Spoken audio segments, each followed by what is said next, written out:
আমরা তো সব সময় আমাদের মন গড়া তরকারি খেয়েই থাকি। সব সময় সবজি এটা সেটা ডাল, নর্মাল ডাল খেয়েই থাকি। আজকে ভিন্ন রকমের একটি ডাল রেসিপি করে দেখাবো। সুপ্রিয় দর্শক, আসসালামু আলাইকুম। আজকের রেসিপিতে স্বাগতম জানাচ্ছি। আজকের ভিডিওটা যে যেখান থেকে দেখছেন অসংখ্য ধন্যবাদ সবাইকে। এই তো প্রথমে আমি এখানে মসুর ডালটাকে ধুয়ে পরিষ্কার করে নিয়েছি। একটি টমেটো নিয়েছি, কাঁচামরিচ নিয়েছি, আলু কুচি করে নিয়েছি, একটি পেঁয়াজ কুচি নিয়েছি আধা কাপের মতো। তারপরে এখানে গুঁড়া মশলা দিচ্ছি, হলুদের গুঁড়া হাফ টেবিল চামচ, মরিচের গুঁড়া 1 টেবিল চামচ, ধনিয়ার গুঁড়া হাফ টেবিল চামচ, পরিমাণ মতো লবণ, আর জিরার গুঁড়া দিয়েছি আর ধনিয়ার গুঁড়া হাফ টেবিল চামচ করে, 1 টেবিল চামচ সরিষার তেল দিয়েছি, আর আদা আর রসুন দিয়ে দিলাম 1 টেবিল চামচ, হাফ টেবিল চামচ করে 1 টেবিল চামচ দিয়েছি। এখন আমি হাতের সাহায্যে খুব সুন্দরভাবে এটাকে মেখে নেব, মুড়চিয়ে। এখন খুব সুন্দর করে মাখা হয়ে গিয়েছে। তারপরে চুলায় একটি প্যান বসিয়েছি। প্যানটার মধ্যে দিয়ে দিলাম সরিষার তেল।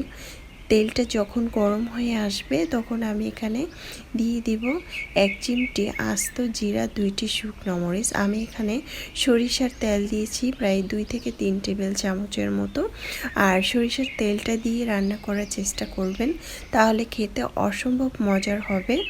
তারপরে যখন একটু ভাজা হয়েছে মরিচটা আর পাঁচফোড়নটা মানে আস্ত জিরাটা, তখন দিয়ে দিলাম হচ্ছে ডালটা যেটা মেখে রেখেছিলাম সেটা।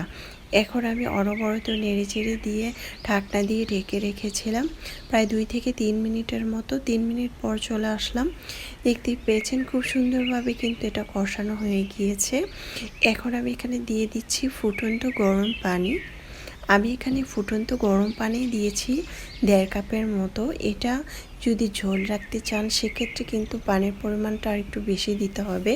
আমি যতটুকু পানি দিয়েছি ততটুকুই কিন্তু পারফেক্টভাবে সিদ্ধ হয়ে গিয়েছে। দেখতেই পাচ্ছেন খুব সুন্দরভাবে সিদ্ধ হয়ে গিয়েছে। এখন আমি চুলার আঁচটা কমিয়ে দিয়ে একটি বাটিতে আমি 2টি ডিম নিয়েছি। দেখতে পেয়েছেন 2টি ডিমের সাথে আমি এখানে পরিমাণ মতো লবণ দিব, মানে 1 চিমটির মতো, আর কিছুটা কালো গোলমরিচের গুঁড়া দিব হাফ টেবিল চামচের মতো দিয়ে খুব সুন্দরভাবে কিন্তু ডিমটাকে আমি ভেঙে নেব।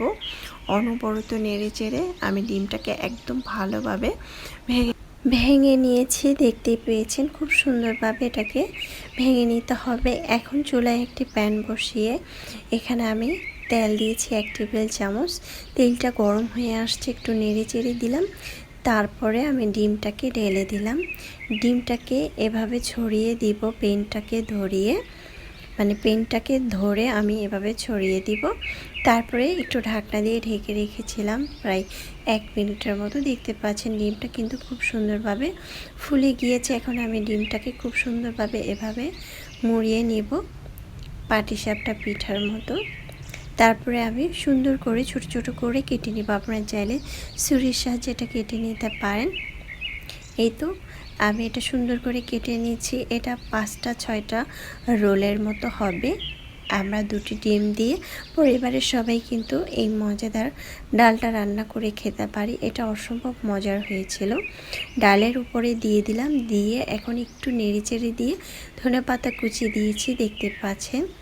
দিয়ে এখন আমি এপাশ ওপাশ করে নেড়ে দিচ্ছি আর কিছুটা ভাজা গুঁড়া মশলা দিচ্ছি, জিরার গুঁড়া দিয়ে দিলাম। তারপর কিন্তু আমি চুলার আঁচটা বন্ধ করে দিয়ে একটি বাটিতে গরম গরম পরিবেশন করে নিয়েছি। দেখতে পেয়েছেন মাশাআল্লাহ, দেখতে যেমন সুন্দর হয়েছে খেতে কিন্তু অসম্ভব মজার হয়েছিল।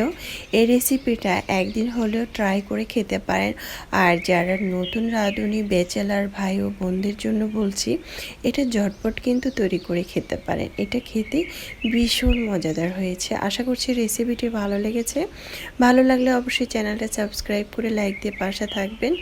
আর এটা কিন্তু রুটি পরোটা গরম ভাতের সাথে ভীষণ মজাদার হয়েছিল। সকালের রুটি পরোটার সাথে অনেক বেশি মজাদার হয়েছিল। চাইলে ট্রাই করতে পারেন। আল্লাহ হাফেজ, এনজয়।